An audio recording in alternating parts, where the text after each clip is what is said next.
Assalamualaikum warahmatullahi wabarakatuh. Selamat pagi, salam sejahtera untuk semuanya.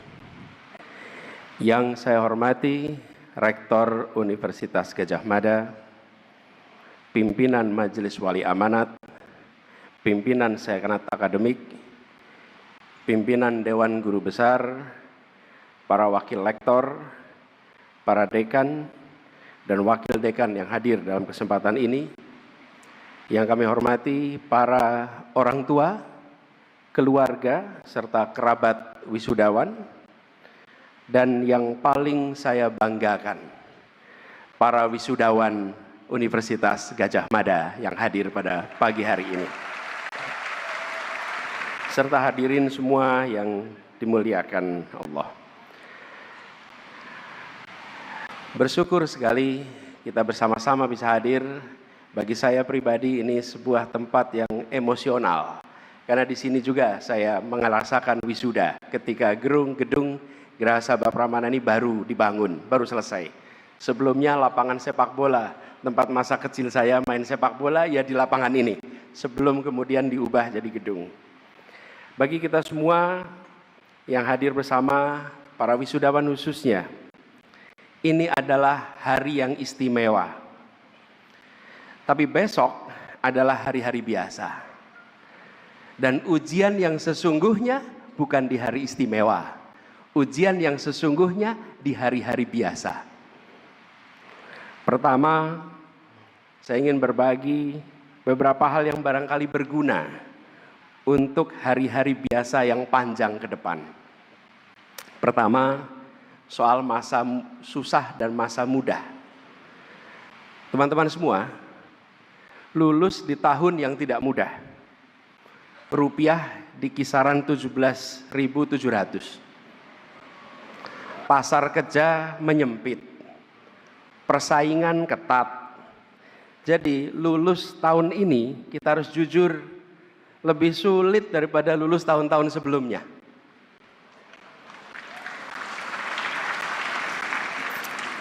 Tapi, nih kalau kita tengok sejarah nih, generasi yang lulus di masa sulit sering jadi generasi yang paling kuat. Mereka yang lulus di sekitar tahun 65, yang lulus sekitar tahun 98, mereka yang lulus tahun sekitar 2008, 2020, semuanya keluar dari kampus dengan masa depan yang nampaknya suram. Tapi 20 tahun kemudian justru mereka yang menjadi tulang punggung negeri ini. Jadi dari semua masa susah itu datang dan pergi. Masa mudah itu datang dan pergi. Yang konsisten bukan susah mudahnya. Yang konsisten adalah diri teman-teman sendiri yang menentukan apa yang dipelajari di setiap masa yang mudah, di setiap masa yang sulit. Kembali pada kita. Yang kedua, soal pekerjaan pertama. Nih, saya sebagai alumni nih, kita semua setelah lulus nanti bekerja, bukan? Pekerjaan pertama teman-teman mungkin posisinya kecil, mungkin gajinya pas-pasan, mungkin kantornya jauh. Tapi jangan khawatir, nggak apa-apa. Fungsi pekerjaan pertama adalah mencetak karakter kita, memperkuat karakter kita. Karir dibentuk di fase berikutnya. Jadi, yang dibawa pulang dari pekerjaan pertama, cara komunikasi dengan atasan yang sulit, cara menjaga janji dengan kolega, cara menyelesaikan tugas yang mungkin membosankan, tapi dikerjakan dengan sepenuh hati. Hal-hal seperti ini nampaknya kecil, tapi ini yang mungkin akan Anda hadapi di pekerjaan pertama. Tapi yang kecil-kecil ini yang nantinya menentukan posisi teman-teman 15 tahun yang akan datang.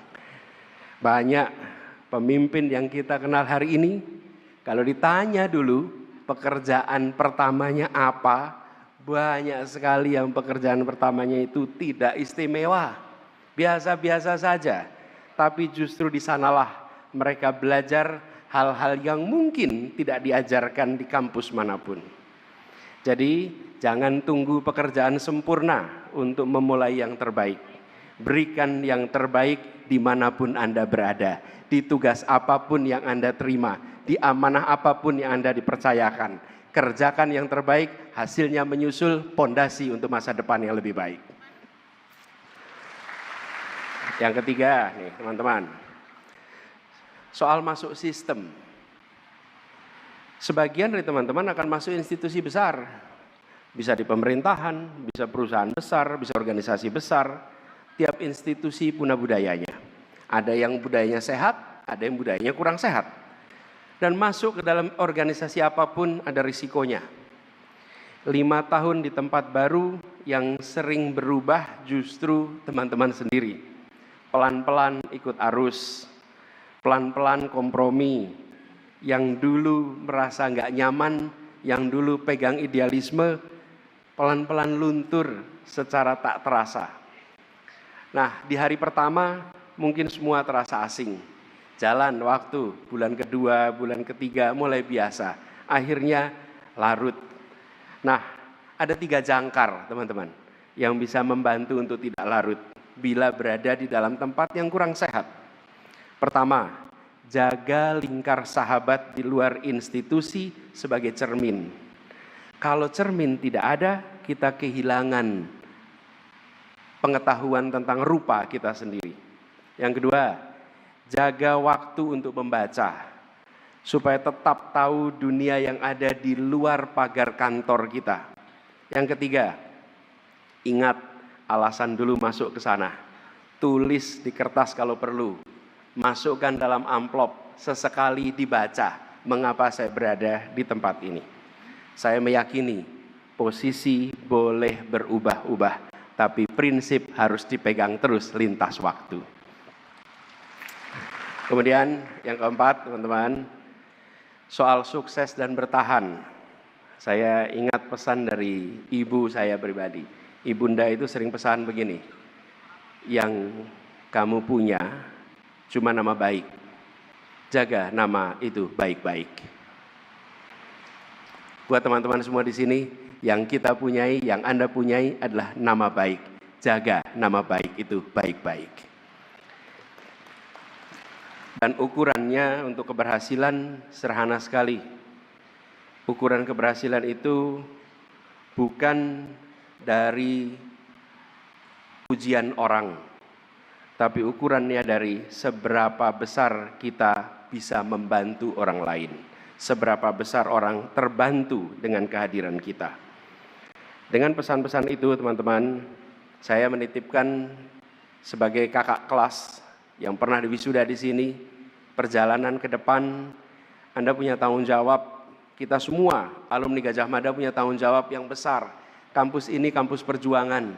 Dari zaman dulu adalah kampus yang selalu peduli dengan lingkungan sekitar.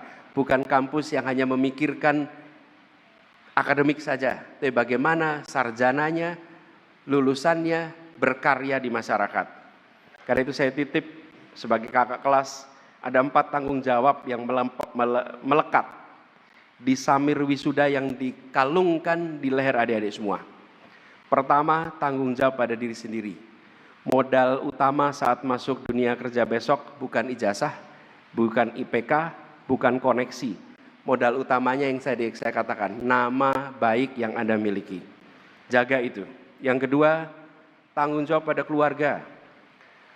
Negeri ini sedang punya banyak masalah dengan korupsi dan bukan baru-baru ini, sudah berdekade-dekade. Banyak kasus korupsi yang menjerat orang berpendidikan tinggi, bersumber dari cinta yang salah arah pada keluarga. Niatnya mulia, jalurnya keliru. Membantu keluarga itu sumur pahala, tapi dengan satu syarat, airnya halal, airnya bersih. Maka dia menjadi sumur pahala yang tidak memberikan masalah. Yang ketiga, tanggung jawab pada masyarakat. Di setiap pekerjaan akan selalu ada pilihan. Pilih ikut turun tangan atau cukup urun angan. Kalau orang baik memilih diam, masalah di negeri ini tidak akan pernah selesai. Karena itu saya mengajak kepada semua alumni yang hari ini lulus, para wisudawan, jangan hanya urun angan, siaplah untuk turun tangan bagi negeri ini. Yang keempat, tanggung jawab pada bangsa. Di balik semua peran yang teman-teman akan masuki, ada peran yang melekat 24 jam, yaitu peran sebagai warga negara Indonesia. Peran ini tidak bisa dilimpahkan sepenuhnya kepada mereka yang punya tanggung jawab konstitusional, para pejabat-pejabat negara. Tapi peran ini adalah peran kita semua sebagai anak bangsa. Karena itu, saya mengajak kepada semuanya yang pada hari ini wisuda, marilah bersiap untuk menyongsong masa depan. Kampus melepas teman-teman pagi ini, dan setelah ini pilihan-pilihan kecil yang teman-teman ambil di setiap hari, itulah yang akan menentukan jadi siapa 20 tahun yang akan datang. Tahun 96, bulannya September, saya di wisuda.